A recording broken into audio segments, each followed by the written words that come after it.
आज बुधवार, घटस्थापनेचा तिसरा दिवस, नवरात्राचा तिसरा दिवस. सगळ्या माता भगिनींना, माता माऊलींना नमस्कार. आणि आज आपण पुन्हा एकदा श्री सूक्त म्हणणार आहोत. तुम्ही तुमच्या इथेच म्यूट राहूनच म्हणा.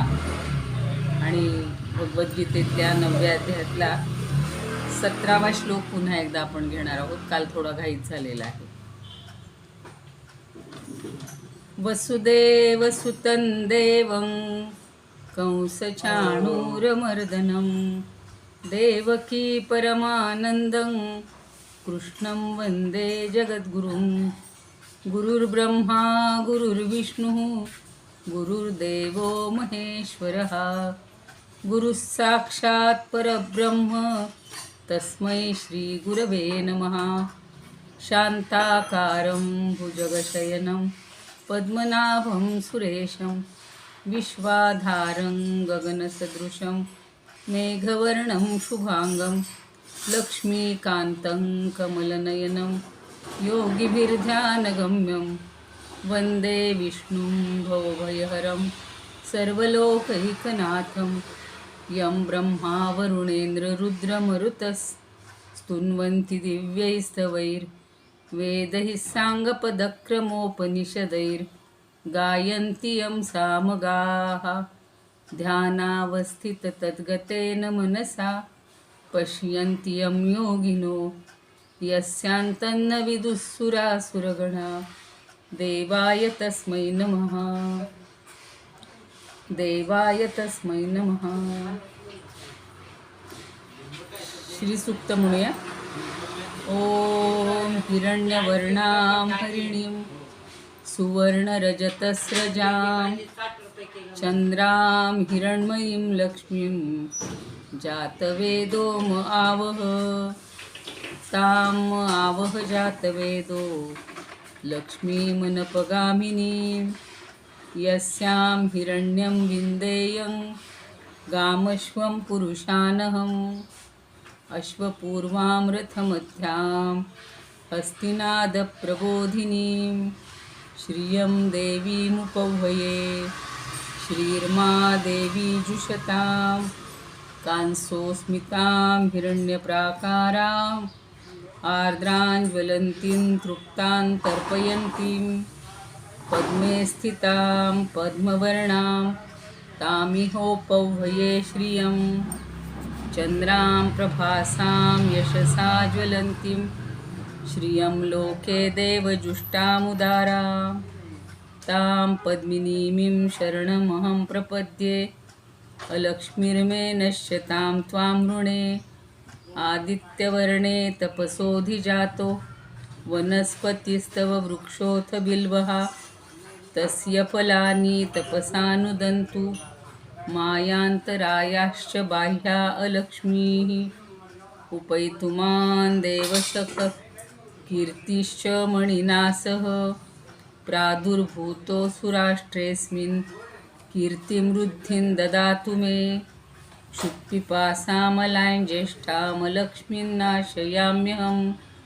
अभूतिमसमृद्धिं च सर्वान् निर्णुद मे गृहात्. गन्धद्वारान्दुराधर्षां नित्यपुष्टां करीषिणीं ईश्वरीं सर्वभूतानां तामिहोपह्वये. श्रियं मनसः काममाकूतिं वाचः सत्यमशीमहि. पशूनां रूपमन्नस्य मयि श्रीश्रयतां यशः. कर्दमेन प्रजा भूता मयि सम्भव कर्दम. श्रियं वासय मे कुले मातरं पद्ममालिनीम्. आपसृजन्तु स्निग्धानि चिक्लीतवस मे गृहे निचदेवीं मातरम्. श्रियं वासय मे कुले आर्द्रां पुष्करिणीं पुष्टिं पिङ्गलां पद्ममालिनीं. चन्द्रां हिरण्मयीं लक्ष्मीं जातवेदो म आवह. आर्द्रां यः करिणीं यष्टिं सुवर्णां हेममालिनीं. सूर्यां हिरण्मयीं लक्ष्मीं जातवेदो म आवह. ताम आवह जातवेदो लक्ष्मीमनपगामिनीं यस्यां हिरण्यं प्रभूतं गावो दास्योश्वान् विन्देयं पुरुषानहम्। जय माता दी। नमो देव्यै महादेव्यै शिवायै सततं नमः। नमः प्रकृत्यै भद्रायै नियतः प्रणतास्मताम्। कालचा 17वा श्लोक समश्लोकी पाहायची राहिलेली आहे. पिताहमस्य जगतः माता धाता पितामहः वेद्यं पवित्रमोंकार ऋक्साम यजुरेव च. याचा अर्थ आपण पाहिलेला होता की मी या जगाचा पिता आहे, जगाला धारण करणारा, सगळी कर्माची फळं देणारा पिता आहे, माता आहे, आजोबा आहे आणि जाणण्याजोगा आहे. वेद्यम म्हणजे जाणण्याजोगा आहे आणि पवित्र ओंकार, जाणण्याजोगा काय आहे? पवित्र ओंकार. तसंच ऋग्वेद, सामवेद आणि यजुर्वेदसुद्धा मीच आहे. आपण समश्लोकी बघूया.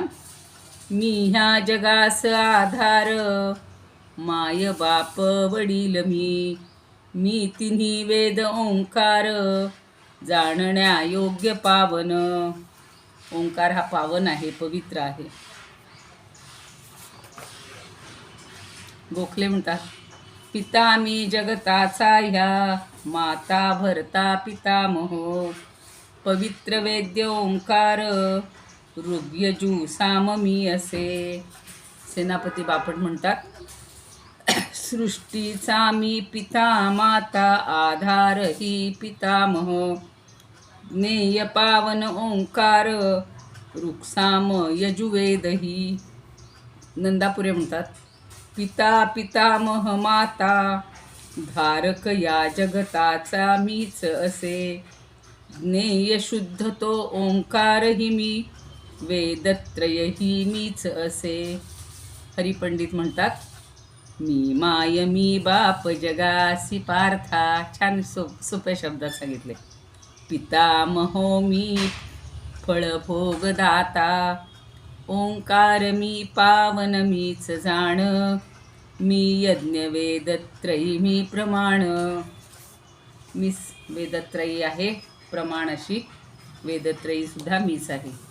शंकराचार्य याच्यावर फारसं बोलत नाहीत, कारण जे आहे तेच की या जगाचा जन्म देणारा पिता मी आहे, जन्म देणारी माता मी आहे, प्राणीमात्रांच्या कर्माचं फळ प्रदान करणारा धाता म्हणजे धारण करणारा, पित्याचा पिता म्हणजे पितामह आणि जाणण्यास योग्य, या जगात जाणण्यास योग्य ओंकार आहे. आपण 8वा अध्याय पण पाहिलेला आहे.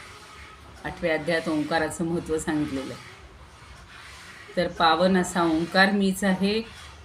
आणि ऋग्वेद म्हणजे ओंकार हे ब्रह्मरूपच आहे ना, त्यामुळे ब्रह्म मीच आहे. ऋग्वेद, सामवेद आणि यजुर्वेद हे सगळं काही मीच आहे असं भगवंत सांगतात.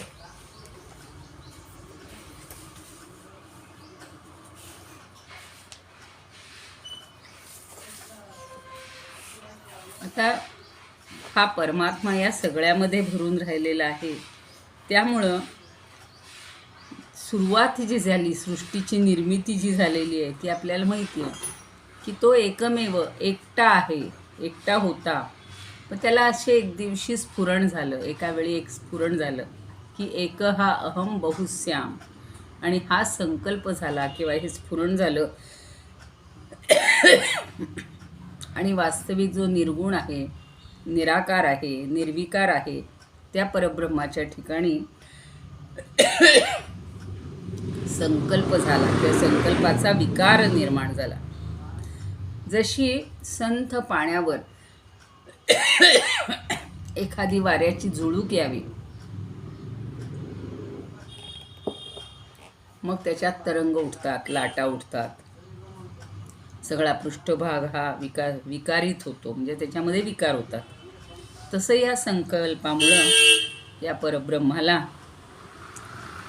कार्यब्रह्म म्हणजेच पुरुषाची निर्मिती झाली.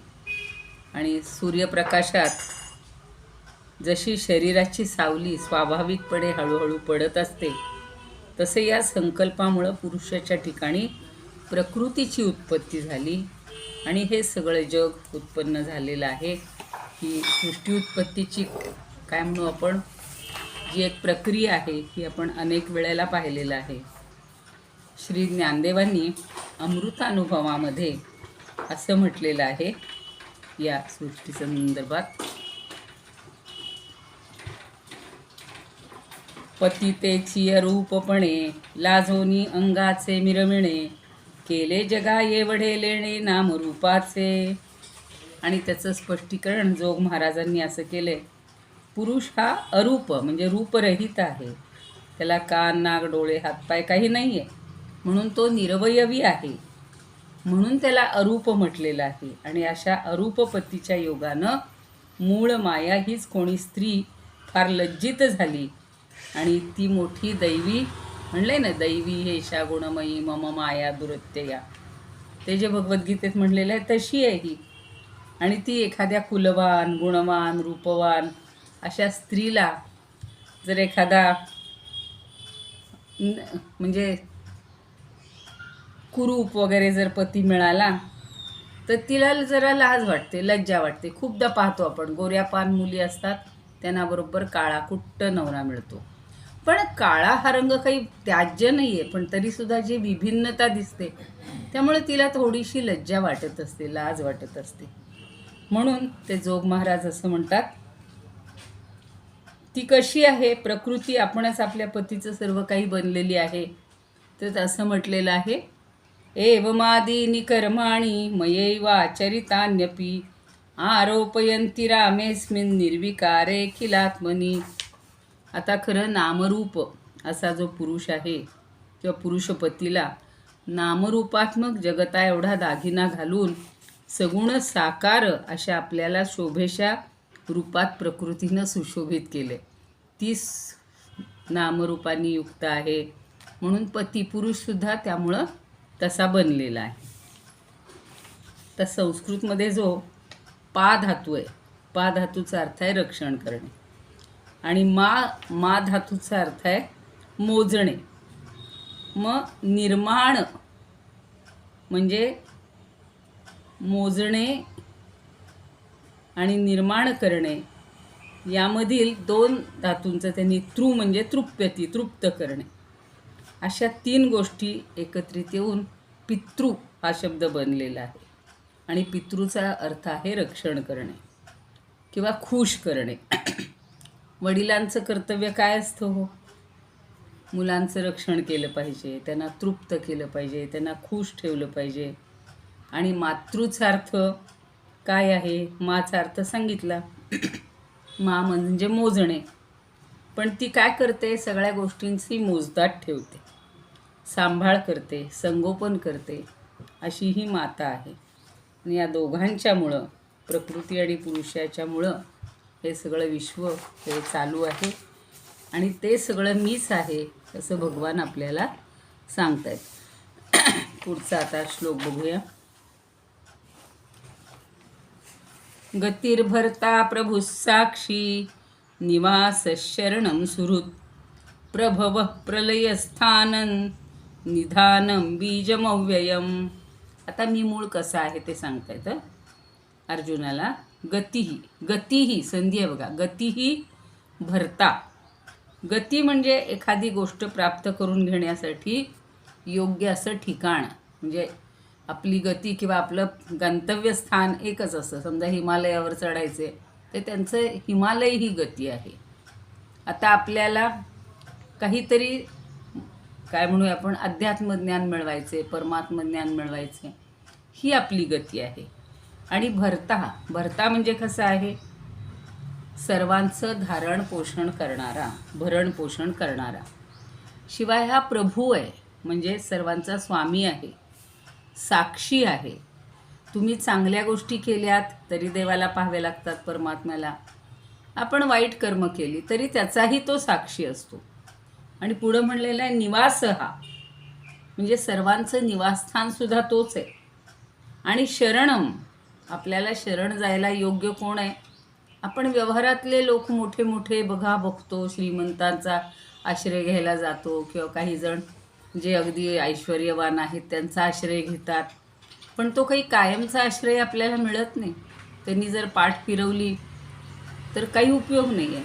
म्हणून असं स्थान आहे किंवा असा निवासस्थान आहे की शरण जायला आपल्याला योग्य आहे. पुढं म्हणले सुहृत. मागे आपण सुहृत आणि मित्राचे अर्थ सांगितले होते की सुहृत जो असतो तो प्रत्युपकाराची कधी इच्छा धरत नाही. म्हणजे काहीही इच्छा न धरता सगळ्यांचे हित करणारा तो सुहृत. सु म्हणजे चांगला, हृत म्हणजे अंतःकरण. आणि त्याच्या विरुद्ध मित्र कसा असतो की मी जर काही केलं तर त्याच्या बदल्यात माझ्याही मित्रांनी मला, म्हणजे माझ्या सख्यांनी मला काहीतरी दिलं पाहिजे, हा मित्र अपेक्षा करतो. आणि प्रभव हा प्रलय हा दोन्ही शब्द आहे. प्रभव म्हणजे उत्पत्ती आणि प्रलय म्हणजे त्याचा नाश, विलय. यात सगळ्याचं काय येतो स्थान आहे. या सगळ्या स्थितीचा, स्थानाचा अर्थ घ्यायचा स्थिती, म्हणजे उत्पत्ती, लय आणि स्थिती. या सगळ्याचं पुन्हा निधानम. पुन्हा निधान शब्द आलाय. वर आलाय निवास आणि आता इथं आलाय निधान. निधान म्हणजे पुन्हा ते ठिकाणच. आणि ते कसं आहे, अव्ययम बीजम. तिथं संधी आहे छोटासा, बीजम अव्ययम. पण अर्थ घेताना आधी अव्यय घ्यायचा आहे, मग बीजम. अव्ययाचा अर्थ आहे अविनाशी. अविनाशी असं बीज मीच आहे, म्हणजे त्याचं कारण मीच आहे. जे प्राप्त होण्याजोगं परमधाम, भरणपोषण करणारा, सर्वांचा स्वामी, शुभ अशुभ पाहणारा, सर्वांचं निवासस्थान, शरण जाण्यायोगा, प्रत्युपकाराची इच्छा न धरता नेहमी हित करणारा, सर्वांच्या उत्पत्ती प्रलयाचं कारण असणारा, स्थितीचा आधार, निधान. निधानचा एक असा अर्थ आहे की प्रलयकाळी सगळ्या भूतांचा सूक्ष्म रूपानं लय होतो. म्हणजे ते पूर्ण नाश नाही पावत, सूक्ष्म रूपानं लय होतो आणि पुन्हा उत्पत्तीच्या वेळेला ते दृश्य स्वरूपात येतात. म्हणून त्याला निधान शब्द वापरलेला. एक दुसरा निधानाचा अर्थ आहे बघा, साठा.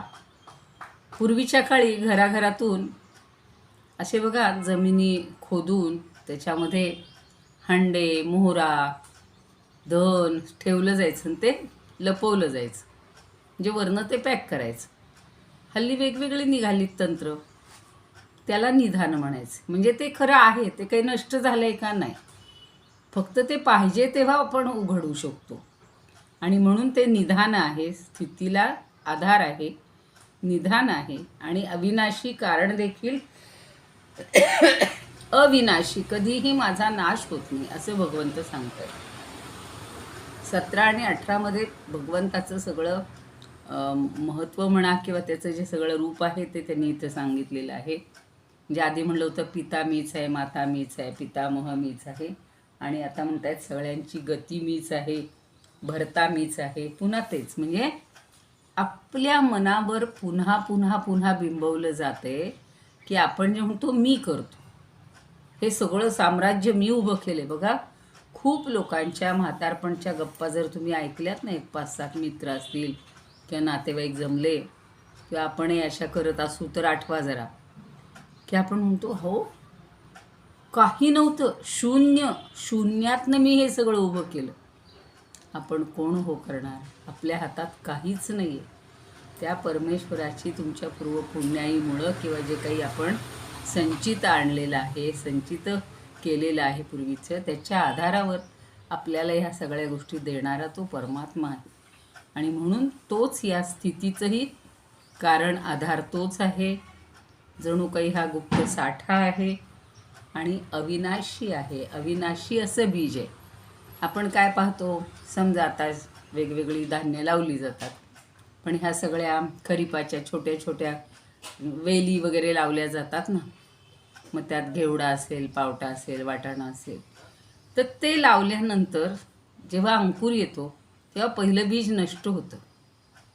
पुन्हा जेव्हा आपल्याला पेरणी, गहू असेल, ज्वारी असेल, जे काही तुम्ही लावता, अगदी आंब्याची कोय असेल, तर कुठलंही फळ असेल त्याची बी ती आपली लावल्यानंतर काय होते हो, रुजल्यावर पहिली बी नष्ट होते. पुन्हा जर तेच आंब्याचं झाड किंवा तेच पीक आपल्याला आणायचं असेल तर लोक बघा बियाणं ठेवतात.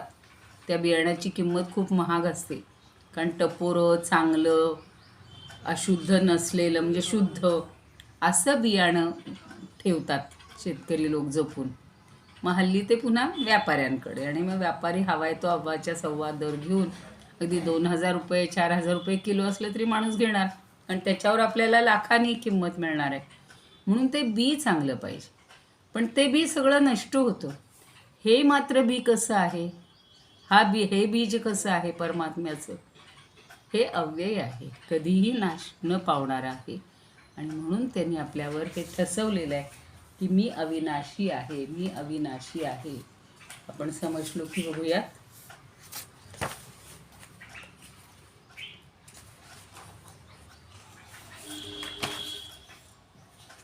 साक्षी स्वामी सखा भरता, निवास गती आसरा, करी हरी धरी मीची, ठेवा मी बीज अक्षय. आता बघा संत तुकाराम म्हणतायत, वासस्थान पार्था मीच पै सर्वथा, नव्हेच अन्यथा वचन हे, शरणागता मान्य सखा मी सौजन्य, इच्छिती जघन्य पडे नाते, मी सृष्टीरु उत्पत्ती वाढे माझ्या हाते, मोडे सहजरीती क्रोधाची ये, विधी मी बीज मी सतत नित्य मी, तुका म्हणे स्वामी काय बोले. स्वामी काय बोलतात ते सगळं तुकानी सांगितलेलं आहे, तुकाराम महाराज म्हणतात. आता पुढचं बघूया. आठल्य म्हणतात, गती मीच आप्त पालक साक्षी, गती मीच आप्त पालक साक्षी, आश्रय निवास मी स्वामी, सृष्टीस्थिती लय तो मी ठेवा, मी नित्य बीज विश्वामी.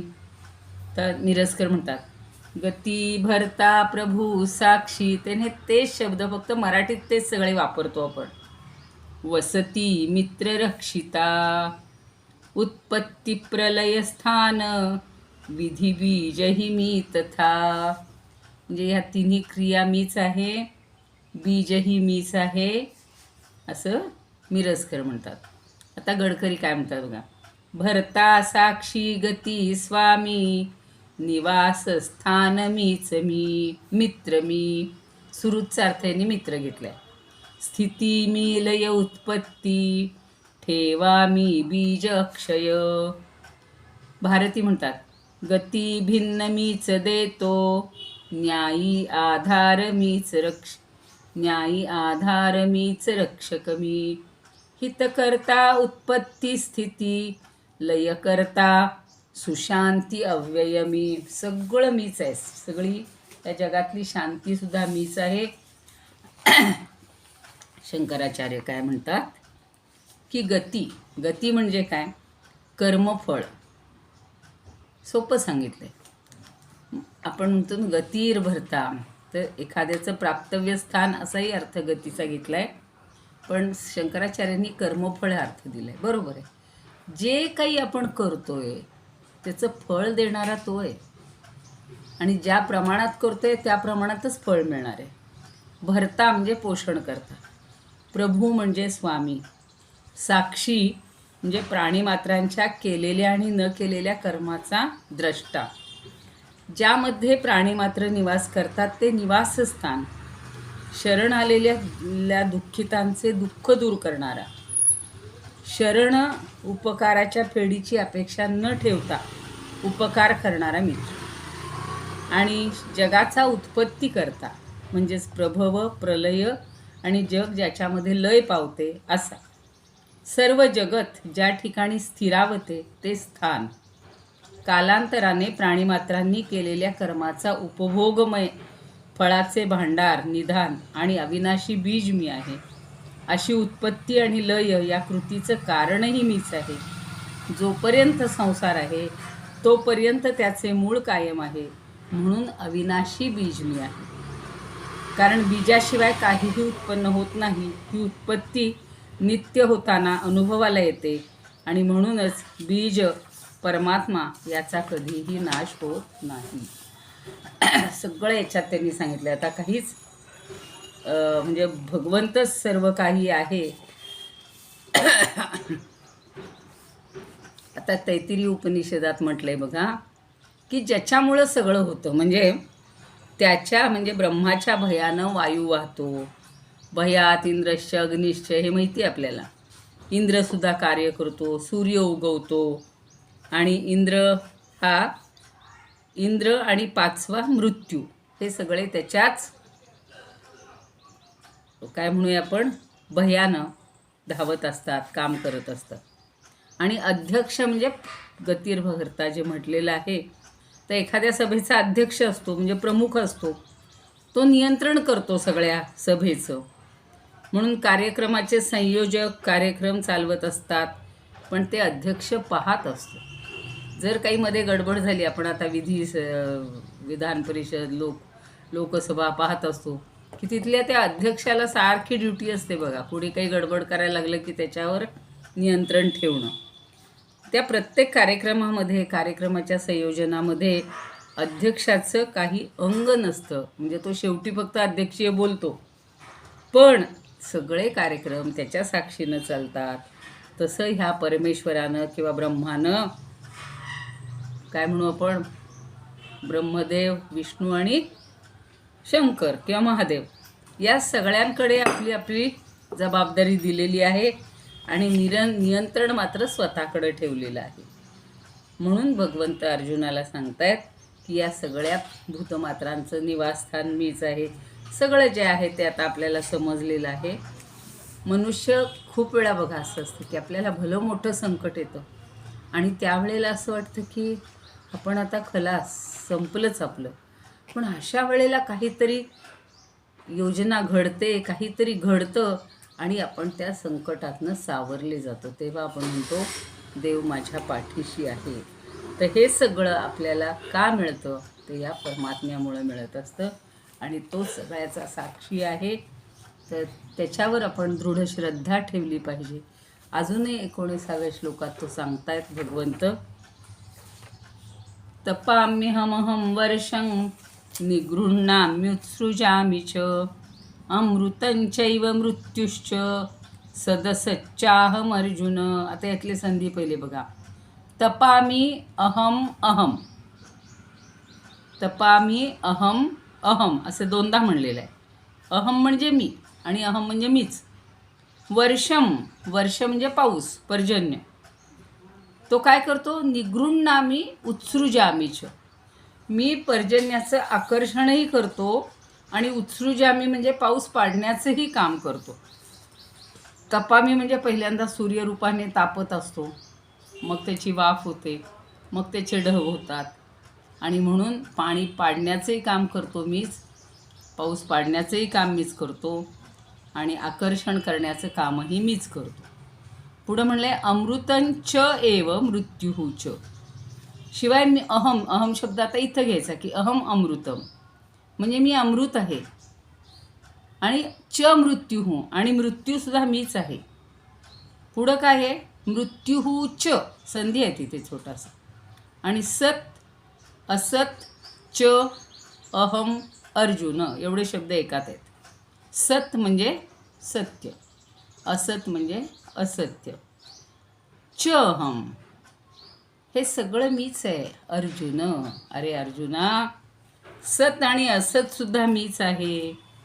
सूर्याच्या रूपानं उष्णता मीच आहे, पाणी आकर्षून घेणारा मीच आहे, त्याचा वर्षाव करणारा मीच आहे, आणि हे अमृत आणि मृत्यू हे देखील मीच आहे.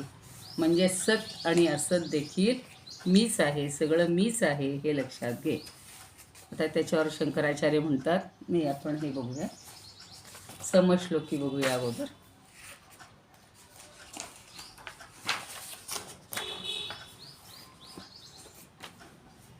तापतो सूर्यरूपे मी, सोडितो वृष्टी खेचितो, मृत्यू मी आणि मोक्ष असे, आणि नसेही मी, असेही नसे मी, आहे पण मीच आहे, नाही पण मीच.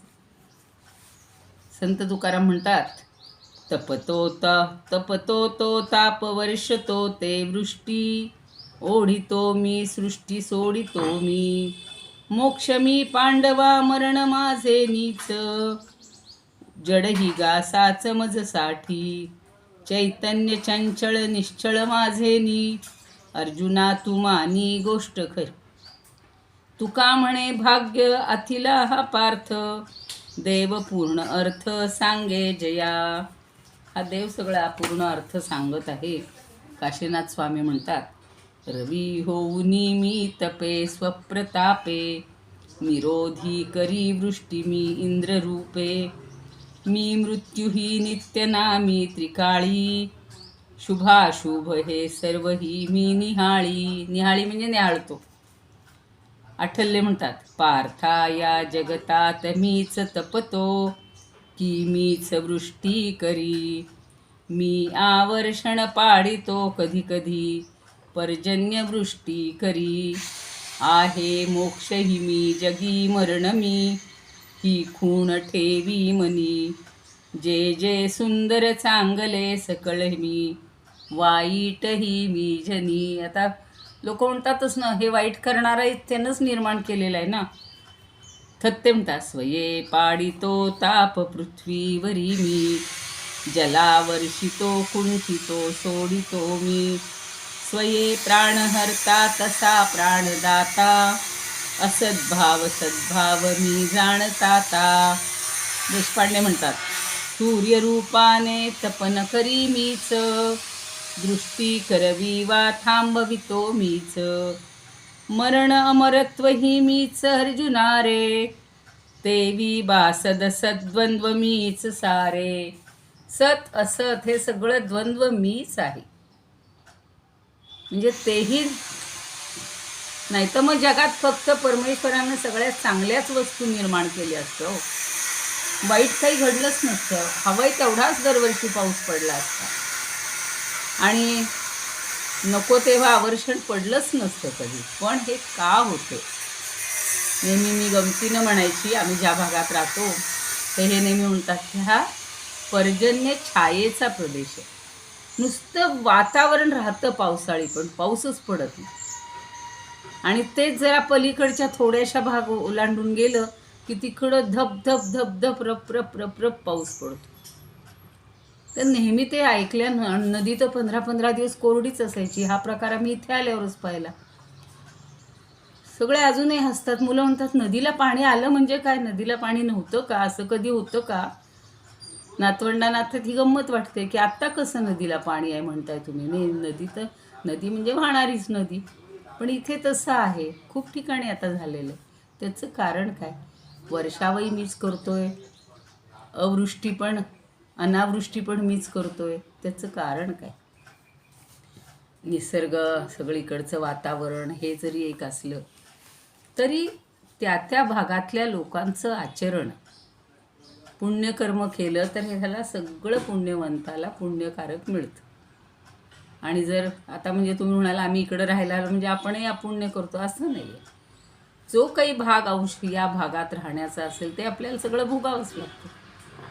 काहीतरी कृती करायची आहे, कार्य करायचे, त्यासाठी आपण आलो.